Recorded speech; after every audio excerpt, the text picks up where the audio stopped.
J'aime bien cette petite énigme. On a deux morceaux de bois dont la mesure est de 2,9 mètres.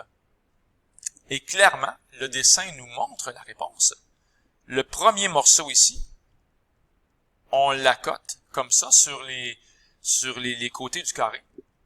Et le deuxième morceau ici, qui va rejoindre le premier morceau et le coin de l'île.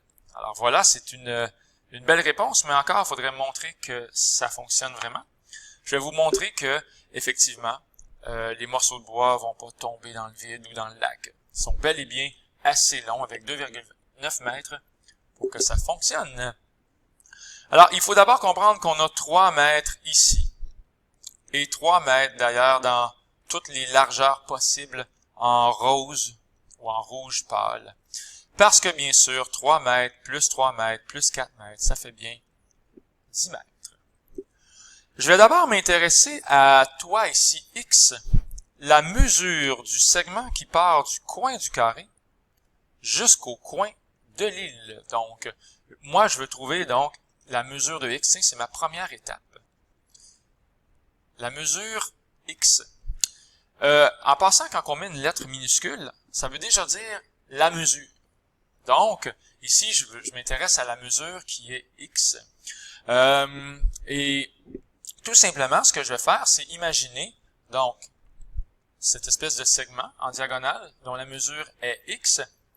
Et ici, bien sûr, on va avoir, tiens, je peux encore l'écrire 3 et 3. Donc, on va avoir 3 et 3. Et avec un simple Pythagore, on va pouvoir trouver cette mesure-là. On va donc pouvoir trouver la valeur de X. Alors, j'espère que vous voyez bien où est-ce qu'on s'en va avec ça. Alors, c'est parti rapidement. On va écrire 3 à la 2 plus 3 à la 2 est égal à X à la 2.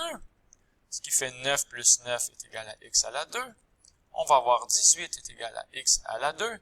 Et on va faire tout simplement la racine carrée de 18 qui va nous donner environ 4,243.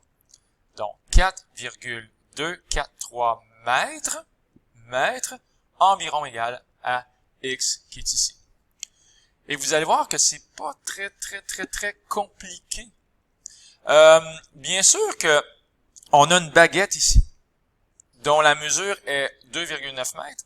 Moi, je veux juste m'assurer si elle va être assez longue pour faire ce trajet-là que je viens de souligner en orange.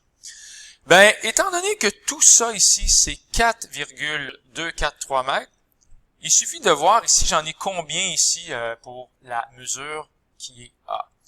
Ben, j'espère qu'on réalise que si je prends la baguette numéro 1 et que je la mets comme ça, ben ça ici, cette partie-là, dont la mesure est A, c'est tout simplement la moitié. La mesure, c'est tout simplement la moitié de la baguette de 2,9 mètres. Donc, 2,9 mètres ici, et A, ça va être la moitié de 2,9 mètres, donc 1,45 mètres. La preuve, c'est que si je la continuais, ma baguette, ici, ben ça ferait vraiment un beau X, là, avec les deux baguettes de 2,9 mètres.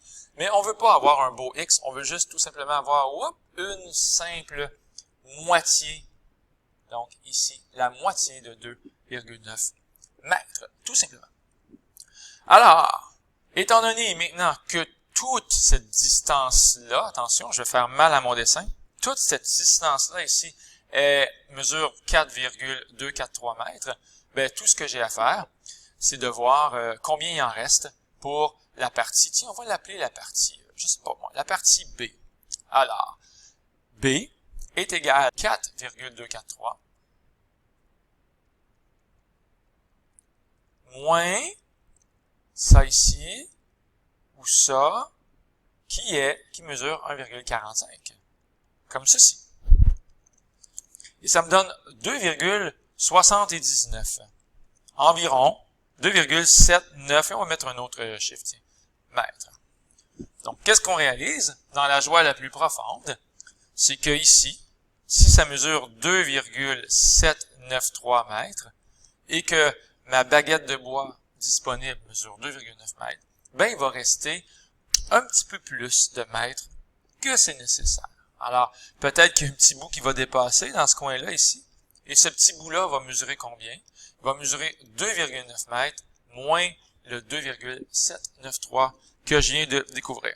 Ce qui va donner environ 0,11 mètres. C'est pas grand-chose, mais quand même, il va y avoir un petit bout qui dépasse d'environ 0,11 mètres.